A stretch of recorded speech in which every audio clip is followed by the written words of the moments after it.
যেমনটি বলা হচ্ছিল যে ৪২টি পাবলিক বিশ্ববিদ্যালয়ে বর্তমান সময়ে উপাচার্য শূন্য পদ, সেই জায়গা থেকে অভিভাবকহীন বিশ্ববিদ্যালয়গুলোতে অচলাবস্থা কিভাবে কাটবে?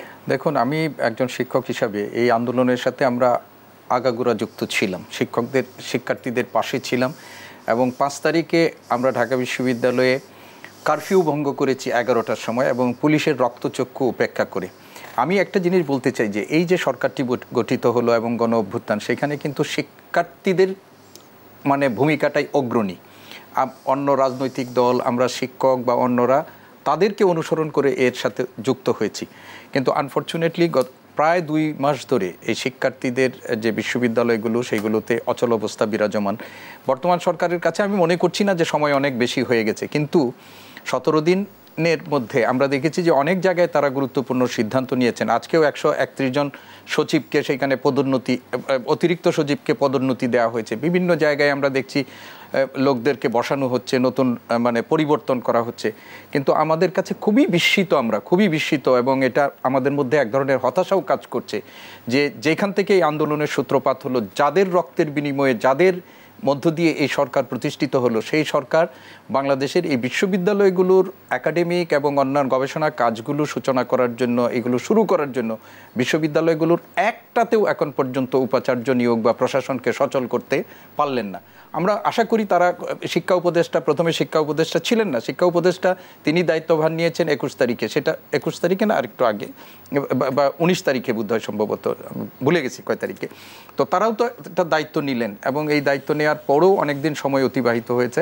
এখন পর্যন্ত ঢাকা বিশ্ববিদ্যালয় সহ কোনো একটা বিশ্ববিদ্যালয় প্রশাসনকে নতুন প্রশাসন দায়িত্ব নিয়ে শিক্ষা কার্যক্রম, গবেষণা কার্যক্রম এগুলো সচল করা হলো না। একটা বড়, আমি এটুকুই শেষ করছি যে এর সাথে কিন্তু অনেক বিশ্ববিদ্যালয়ের শিক্ষকদের বিদেশে যাওয়ার ব্যাপার আছে, ছুটি আছে, সেগুলো ঝুলে আছে। একটা মারাত্মক সংকটের মধ্যে আমরা মনে করি যে এটা তারা নজর দিবেন। আজকে প্রধান উপদেষ্টার যে বক্তব্য আমরা একটু পরে জাতির উদ্দেশ্যে তিনি দিবেন, সেইখানে আমরা আশা করি জাতিরকে এই সময়ে ধৈর্য ধরে পরিস্থিতি মোকাবেলা করে সরকারকে সহযোগিতা, এগুলোর উপরে দিক নির্দেশনা থাকবে। আমি শুধুমাত্র এই প্রত্যাশাটা করতে চাই যে শত শত প্রাণের বিনিময়ে আমরা এই স্বৈরাচার উৎখাত, ফেসিবাদ উৎখাত, খনি সরকারের উৎখাত, লুটেরারদের উৎখাত করলাম এবং একটা নতুন বাংলাদেশ বিনির্মাণের স্বপ্ন নিয়ে আমরা যে সামনের দিকে গেলাম, কোনো দেশি বিদেশি চক্রান্ত যেন আমাদের এটা নস্যাৎ করতে পারে না। শেষ কথা হলো, এই যে একটা প্রবল আমরা ঘূর্ণিঝড়ের মধ্যে বন্যা পরিস্থিতির মধ্যে আছে, আপনি একবার ঢাকা বিশ্ববিদ্যালয়ে কেউ যদি ভিজিট করে তাহলে আপনি একটা অনন্য ঢাকা বিশ্ববিদ্যালয়ে দেখবেন।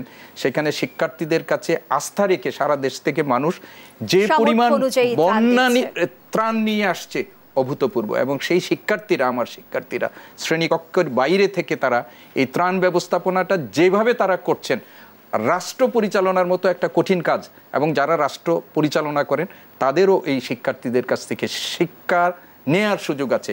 আমি শুধু অনুরোধ করব, যারা এই ইন্টারিম গভর্নমেন্টের দায়িত্ব প্রাপ্ত হয়েছেন এবং দেশের রাজনীতি যারা করেন তাদের কাছে আমাদের এই শিক্ষার্থীদের স্বপ্নটা, আপনাদের কোনো ভুল, আপনাদের কোনো অন্যরকম সিদ্ধান্তের জন্য যেন ভুলুণ্ঠিত না হয়, দেশ যেন আবার ২০২৪ সালের মতো একটা পরিস্থিতি।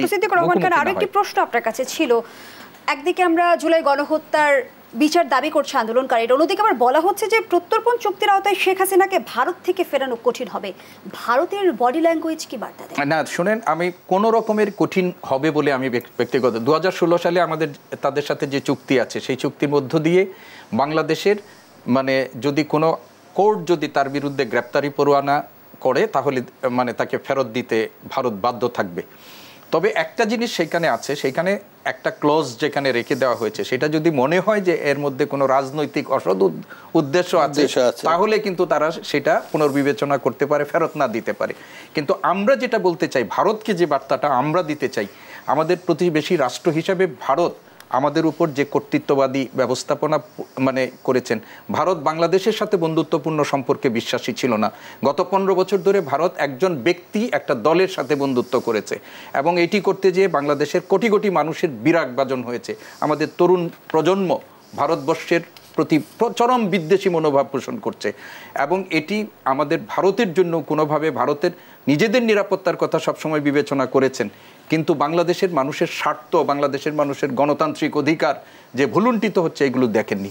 আজকে সময় এসেছে মোদী সরকারের সিদ্ধান্ত পুনর্বিবেচনা করতে হবে। তারা এই প্রতিবেশী একটা বৃহৎ জনসংখ্যার দেশকে তাদের বৈরী করে তারা নিজেরা নিরাপদ থাকবেন এটা ভাবলে হবে না। তো আমরা মনে করি বাংলাদেশের মানুষের জন আকাঙ্ক্ষাটা তারা উপলব্ধি করবেন, এবং প্রণব বর্মা সেদিন আমাদের প্রধান উপদেষ্টার সাথে দেখা করেছেন।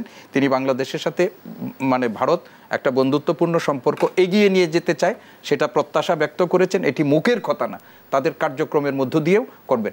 এই শেখ হাসিনার পতনের পর আমরা উদ্ভূত যে পরিস্থিতি, সেই পরিস্থিতিতে ভারতের যে ভূমিকা, সর্বশেষ পানি মানে আমাদের যে পানি বাংলাদেশে ছেড়ে দেওয়া, এইগুলো সবগুলো মিলিয়ে ভারতকে এখনো আমরা তাদের মুখে যে কথাটা বলছেন কাজে সেটি প্রমাণ আমরা দেখিনি।